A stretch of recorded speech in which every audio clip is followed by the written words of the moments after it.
factors that are undermining the efforts of the ongoing reform. The recent court-martial of a senior officer who dispatched over 600 million naira in cash is a case for us to actually reference. This in itself demonstrates some level of professionalism. The prospect of defense transformation can be seen in the efforts of the leadership of the armed forces to implement the various recommendations of the transformation committees, as well as the incorporation of the requirements of the armed forces in the long-term perspective plan of the government.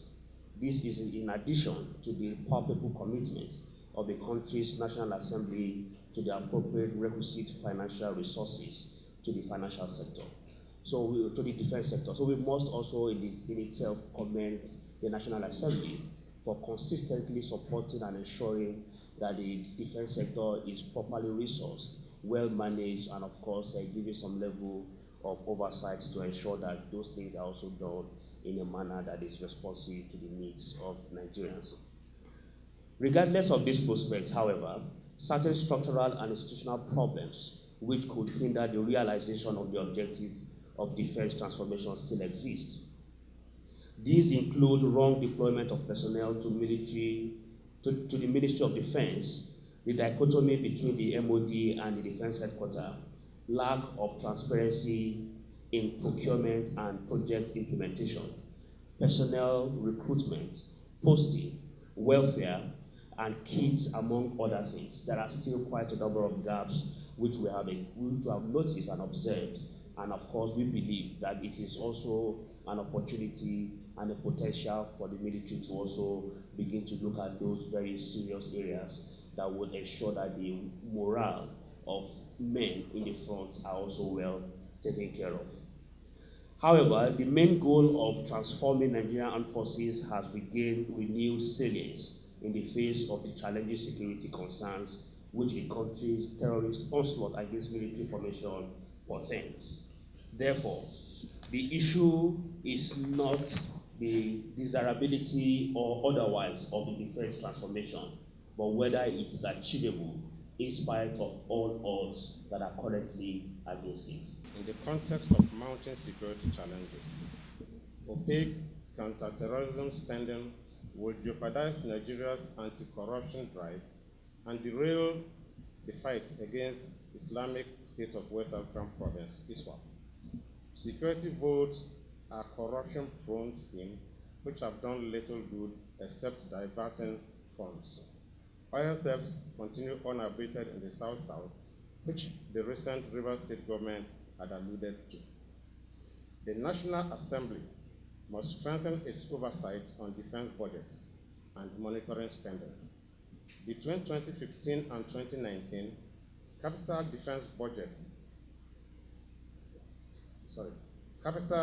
expenditure shares in the defense budget increased from 9.8% in 2015 to 26.6% in 2019 and is expected to average 27.3% by 2024. Allocations towards the Navy are expected to increase from 18.8% during the historical period to 17.8% over the forecast period, despite a sharp increase of piracy in the Gulf of Guinea. Allocations towards the Army are expected to marginally increase from an average of 37.1% during the historical period to 7.6% over the forecast period, which suggests spiral increase. Civil Society Legislative Advocacy Center, Cislac, and its partners, local and international, have found that defense budgets are still frequently abused by corrupt officials seeking benefits from the conflict with Boko Haram and oil theft. Many deaths in the conflict have occurred while the military lacks vital equipment, critical training, and morale. Even the Chief of Army Staff alluded to this recently. Since 2011, several deaths of military personnel are being recorded in the conflict with Boko Haram, as well as other joint operations across the country. The military is currently involved in various operations in over 31 states across the country, while millions have been displaced. These deaths are sometimes linked to poor intelligence, failed platforms, or vulnerability of personnel due to lack of regular and timely dispatch of welfare. While President Buhari has made significant moves to take on secretive and powerful defense sector, the pace of reform in the MOD is slow. The defense sector is a juicy target for corrupt military leaders seeking to pad their pockets. And we see this every day with the flamboyant lifestyles of our military commanders, particularly those at the front. Without increasing transparency and oversight of our most secret sector, we will not succeed in keeping Nigeria's wealth in Nigeria. Corruption in the defense sector has only expanded in recent times. And this is buttressed by the words of the director of Transparency International, who said that with oil prices low and conflict at a high, defense has become the new diesel for Nigerian kleptocrats. Taking on the defense sector was a bold move by President Buhari, but efforts to bring the corrupt to justice are not enough. Ambitious institutional anti-corruption reforms are needed to prevent the next $15 billion quietly leaving Nigeria through the back door. The point being made is that what we need to do is just beyond waiting for the crime to be committed and putting our anti-corruption processes into jail.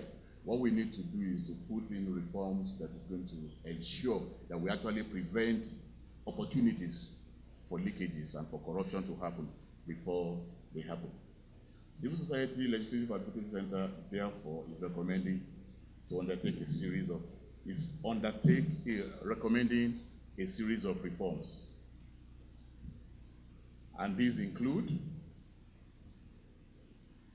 the public launch of the Integrity Action Plan developed by the Nigerian Air Force, and to make it a working policy document for reforms which it is currently implementing in-house. Now, the Integrity Action Plan was developed by the Nigerian Air Force, and it is to ensure a foolproof or safe-proof mechanism and processes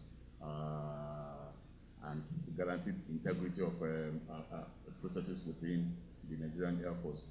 We are asking for this to be publicly launched, but we are also asking that this should be extended to cover the entire defense sector, that we should also have an integrity action plan for the entire defense sector. So not just the Nigerian Air Force, but we commend the Nigerian Air Force for taking the lead in this.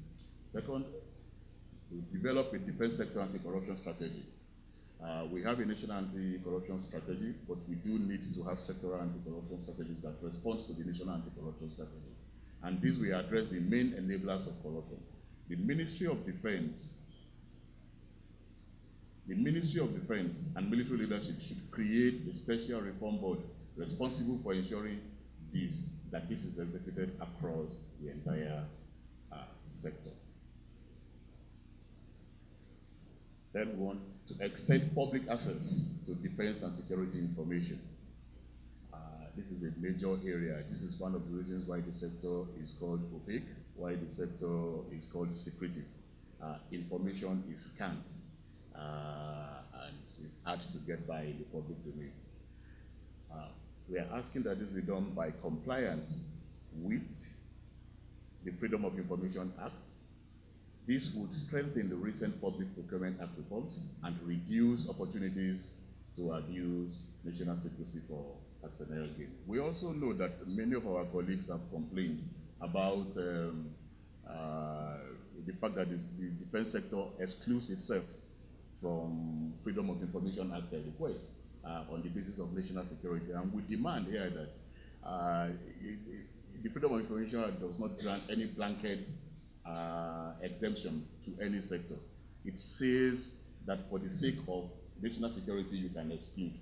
Now, the implicit in that is that there must be criteria for determining what constitutes national security. If you have not put such a criteria in place, then you cannot arbitrarily say that a particular document or information threatens national security.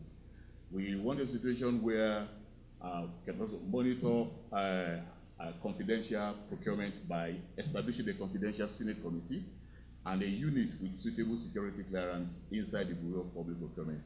Again, we know that the security procurements are also exempted from the public biddings procurement processes. But we also say that this is not blanket. We are insisting that it requires for us to put in place necessary mechanisms to guarantee the integrity of the confidential process. And there is no reason why you cannot have a committee of the Senate that can, in confidence and in confidentiality, monitor the process, and in which certain civil society organizations will also be granted access after being cleared for security reasons.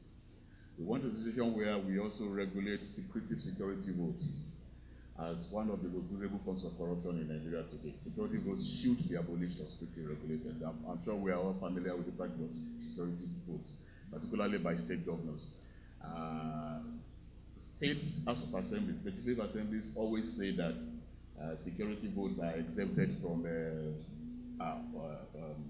scrutiny and from audit.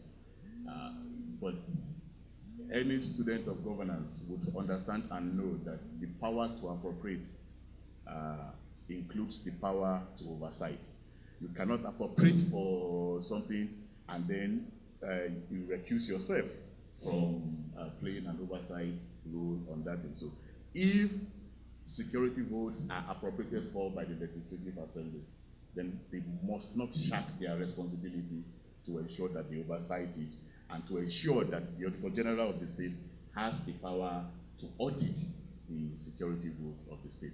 Otherwise, if we cannot guarantee this, then we should abolish the practice entirely if we cannot guarantee the integrity of the process. We are asking that there's no way you're going to fight corruption where you do not need to have whistleblowers and protection for whistleblowers. So we are saying that the Auditor General should clarify the current protections that cover the defense sector and security sector and enact these protections into law in terms of whistleblowing and the rest of that. On the basis of this, we make the following demands. One, that the President should, as a matter of urgency, brief the National Assembly in particular and the nation at large on the extent of the spending of the $1 billion authorized by the Nigerian Governors Forum and the National Economic Council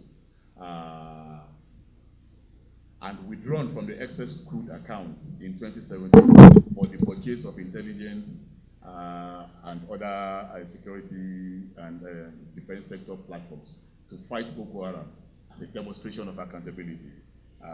We are aware that this request was made. We are aware that there was an authorization that it should be withdrawn from the excess crude account. What we are not yet aware of is what this has been used, has been expended on. And so we are demanding that the President should, as a matter of urgency, brief the nation and brief the Senate, the National Assembly, on how this has been expended.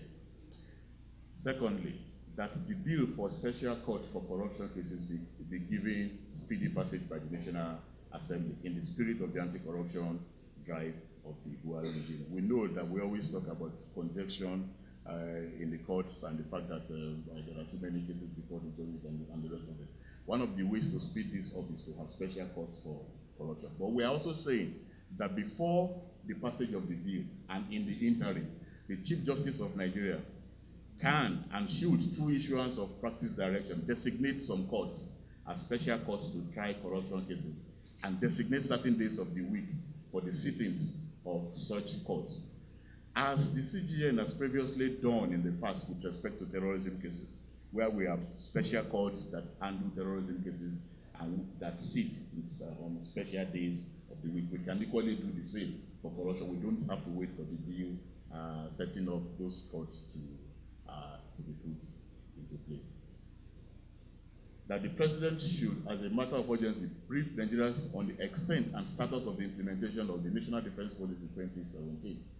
Citizens are increasingly interested in the way and manner they are secured, as well as the accountability infrastructure within the sector. Everybody that has engaged with our budgets, annual budgets in the last few years, and the 2020 budget that's currently under it, we see the fact that things are budgeted for and resources are allocated to them. Ordinarily, for good governance, your budget is an investment plan to implement your policies. So we are insisting that there should be a correlation between the defense sector budget and the national defense policy that was approved in 2017. And we are requesting that the President should brief the nation on the status of the implementation of that defense policy, because many Nigerians are not even aware that there is a current national defense policy. In fact, many international scholars that have written, even recently, as recently as early this year, have always insisted that Nigeria does not have a national defense policy, and that the last one that we have is 2006. But we have now found out that one was actually revised and approved in 2017. But nobody has seen that anywhere in public, and we are insisting that it's important that we know how far we have gone with this. Cislac and its partners will continue to relentlessly push for greater accountability and integrity of the defense architecture in Nigeria. We are determined to advocate for accountable defense spending, providing of declassified information to the public, increased integrity of defense personnel, and civilian oversight of the defense sector in line with international good practice. We are aware that globally, after a certain period of years, even security, the most confidential of reports are declassified.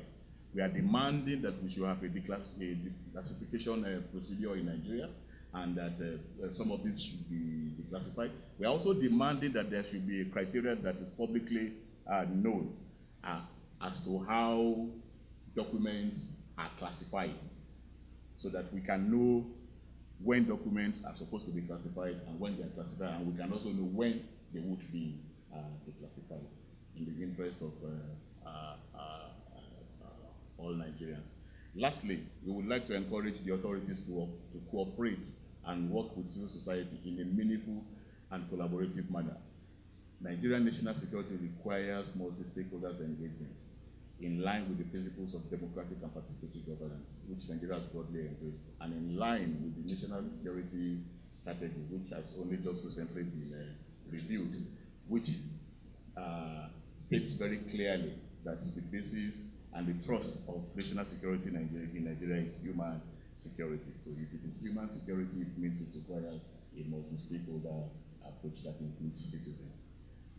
We want to thank you very much. They just announced that they are ordering for 9 new Virginia-class submarine. I mean, the announcement was made very publicly by the secretary, the acting secretary of the Navy. Just made the announcement, and this is in addition to 10 that they ordered for 5 years ago that are going to be delivered next year. And they also declared that already they have 18 of such class in the arsenal of the Navy. I mean, what's secret about that? It's already there. And if you go to some other sites that are for defense experts, they will even tell you the capabilities of this Virginia class attack. So what's the secrecy really in it that you are trying to, to protect?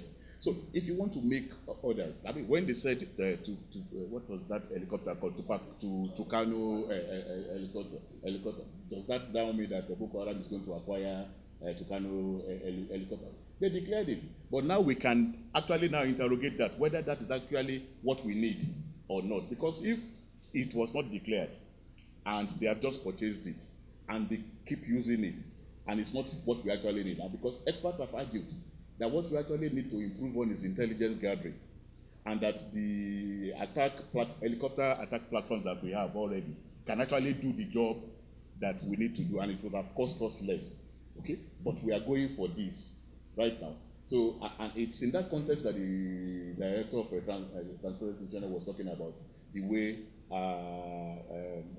money is siphoned and leaves the shores of the country through this kind of arbitrary and undisclosed purchases, and we don't end up even knowing what the cost is at the end of the day. We just hear from some news sites that Nigeria has spent so amount on so something, and nobody knows about it. So it's important, really, that we should there should be some level of transparency when you are doing this. It also helps to build trust with your citizens in terms of whether they are going to support you or they are not going to support you. The best practice I can cite is the U.S. Armed Forces. What they have done is to create freedom of information at departments. They have a whole department that deals with freedom of information. And what they do is they declassify information according to their assessment. And so anybody who wants information goes to that department, and whatever you want can either be given to you in full or edited. But certainly we'll be sure that it's addressed properly, and those areas that can jeopardize security will just be deleted, and the person making the inquiry will indirectly know that yes, this is a question of national security. Secondly, what they also do is to vet. They do vetting. They do vetting of journalists. They do vetting, of course, you know that even the Congress are vetted. Those who must have certain information are given the information secretly or privately. So these mechanisms all put together ensures that information that needs to get to the public gets there. The one that's needed to be addressed, at the national interest level is also done through vetting. So based on this, we find that the Freedom of Information Act is not jeopardized, it's not hampered by any extraneous or any power that try to circumvent or veto it. Have the Intelligence Committee and the House of Commons that oversees classified information, so that even though the defense is saying that certain information is classified, they have a particular section that have information that has to do with classified that are classified actually, so that even where Parliament requires some information, the defense is not does not have the monopoly of that information. There is also an oversight body in the Parliament that oversees classified information that they can go to and be told what they need to know, or be told, oh, you can't get this information, it is classified, but we are overseeing that, and we are aware that certain things travel. So if we have such best practices in our nation, I think basically, if there is any holy grail that the armed forces require now, should largely be winning public confidence. People have lost trust and confidence in the entire security gamut and architecture. So how then would you now begin to deepen this sort of mistrust by not also allowing them access to some information that will help? For instance, let me ask, what is classified about buying goods or asking civil society organizations to come and observe the purchase of stationery, for instance, or asking them to come and observe the purchase of uniforms? Okay, there are items that are actually that does not have anything to do with national security. So it is just a way of creating a blanket situation, system in the interest of certain individuals who will continue to allow our men in the front to get unnecessarily not be taken care of. Because if you see our men in the front and the way they are dressed, you will know too well that this is something that we need to take very seriously. They are not properly kitted, the welfare and the allowances are not well paid, and when they are even paid, they are even underpaid. And this itself was also in recent time alluded to by the Chief of Army Staff when he said that men are refusing to fight. So if I were you, as the Chief of Army Staff, you need to ask yourself, why are these men actually refusing to fight? It then means that there are certain things these guys are not happy with the system. So if you put all of these things together, and in the current open government partnership model that the country has also signed up to, there is absolutely nothing that says that you cannot even draw a list of what is not classified. Then we know that anything that you are not showing us is actually classified. Then we can even help you to protect those sort of information. Thank you.